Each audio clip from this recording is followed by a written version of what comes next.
So the biggest lesson I had to learn as a parent was giving up control.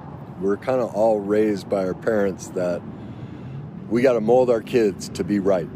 And I'm sitting here with my daughter. You guys haven't met. This is one of my daughters. This is Olivia. Hello. The sun is in my eyes. We're just sitting here and just had something to eat. IHOP, one of our favorite places to go and to do. And it just got me thinking of a story I put in my book where I talk about, this is Olivia. When you read my book, you're going to be reading about Olivia, and how I talk about the Grand Canyon, and how when she was 16 years old, she came running in the door telling me she was going to get married. And like every parent, I'm screaming and yelling at her, trying to control her and tell her, no, don't do that. That's terrible. And eventually I came to my senses. And do you remember what I said to you? It's Grand Canyon. The Grand Canyon. The Grand Canyon. Yeah. And I said, Olivia, have you ever been to the Grand Canyon? Do you remember? You were like, no. Like, because we'd just been arguing. We were fighting for power and control over what her life is going to be. My life, thank you. Yeah, exactly. So she's like, screw you, Dad. I'm not going to listen to you. And I said, well, what if I told you I've been to the Grand Canyon and I can tell you everything about it? So I don't have to go.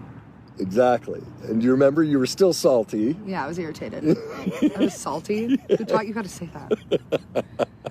Okay, so yes, you were irritated. I was irritated. And keep going, you're doing great. No, what were you irritated about? I was irritated that he was trying to tell me what to do. Yeah. And I said, what if I told you I've been to the Grand Canyon and I can show you all the pictures and movies, everything, so that you'd know everything about it. Would you still want to go to the Grand Canyon? And what was your response? Yeah. And I said, that's right. I said, now why? Why do you think you'd want to go to the Grand Canyon? And you said? Pretty much because I have to experience it on my own, yes, Father. That's right. Exactly. And as I turned to her and I said, that's right, Olivia. It doesn't matter what pictures I show you or how terrible or great it is. Even if you and I went there together and stood next to each other, your view of it is going to be different, your experience. And it's the same thing with marriage. Right now, you think this is the best choice. And maybe you're right. Maybe I'm wrong. So I will make a deal with you. Mm-hmm. You can go get married. I'm so glad I didn't. That's right. But all I ask is that if you go to this Grand Canyon, if you go get married, you just come back and you share with me all the pictures, all the stories, all the videos. And she kind of looked at me and was like, okay. All right.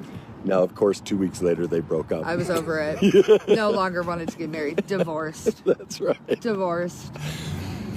But I realized something profound in that moment, that it's not our job to mold our kids into what we want. They're an individual. Our job is to create an emotional environment for them to go express themselves and be what they want.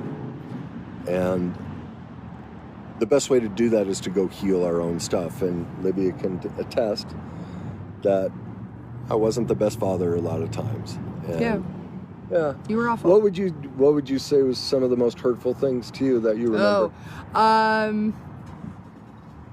When you were with my stepmother. Yeah. And you were talking about the Bible and how the Bible says in there that like you have to love God and your spouse, and then there's like a list or whatever. And I had asked you if you loved Arlie more than you loved us, and you said that you were going, you were kind of, showing testament to that, and that was really that pissed me off because it wasn't true. Yeah. And so for you to say that in a time where I was seeking validation in your life, for you to let me down in that way it pissed me off. And it was also at a King Soopers right up the street from here, actually. Yeah, wasn't it right there? Or the old apartment, not that one. Yeah. Well, and there was a time in my life where I was very spiritual and going to church all the time, and I missed, here's a perfect example of trying to teach your kids something, and I missed the deeper question. My daughter was looking for validation and love from me, and I didn't see it. I didn't hear it, and I ended up invalidating her. And so what I've learned is so many of us want to avoid confronting our parents, talking about their imperfections, or even going to our kids and admitting our imperfections.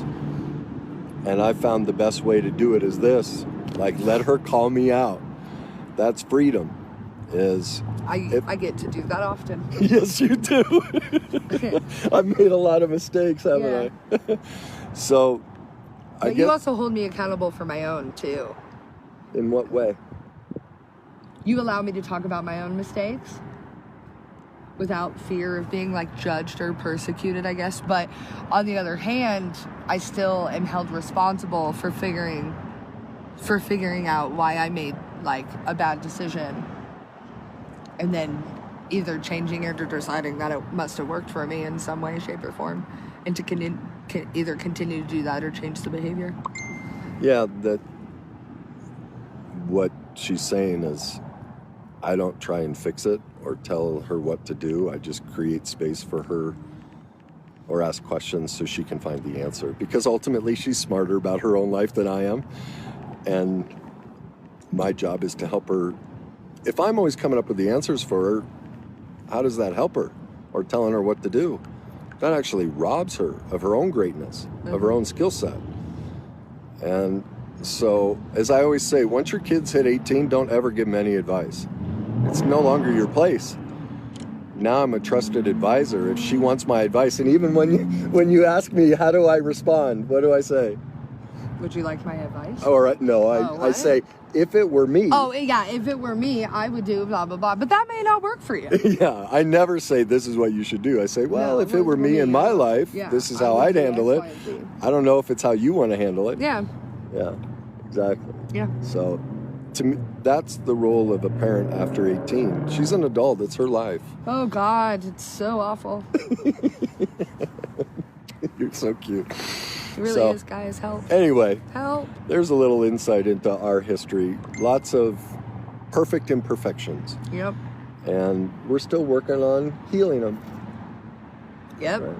Yeah. Yeah, I'd say that. Yeah. But it's getting better.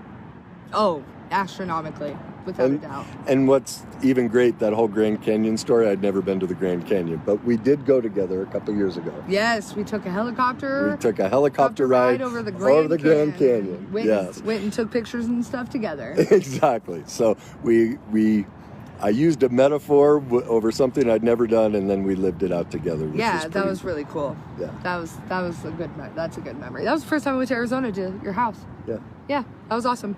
So anyway, I hope you guys are having a great weekend, and if you're a parent and struggling with your kids, hopefully it's a suggestion, you get to do what you think is right as a parent, but the suggestion of working on yourself, healing your own demons, that gives your child permission to heal theirs, and then give them the space to become the person they want to be and accept them. As I say all the time, whether that they want to be a stripper or a banker, it's none of my business. It's their life, and my job is to love and accept them, whatever they decide, and that's something I'm always working on. Yep. So I hope, I know people hear, what, stripper? I'm like, that there's that judgment, and that tells me there's a judgment inside the adult of something of themselves. They're like, oh, that's bad. Well, that means they haven't reconciled something inside themselves. If we're judging our kids, we're really judging ourselves. And so at any rate, I hope that's a help. I hope you guys are having a great day. I know I am. Toodaloo. See ya.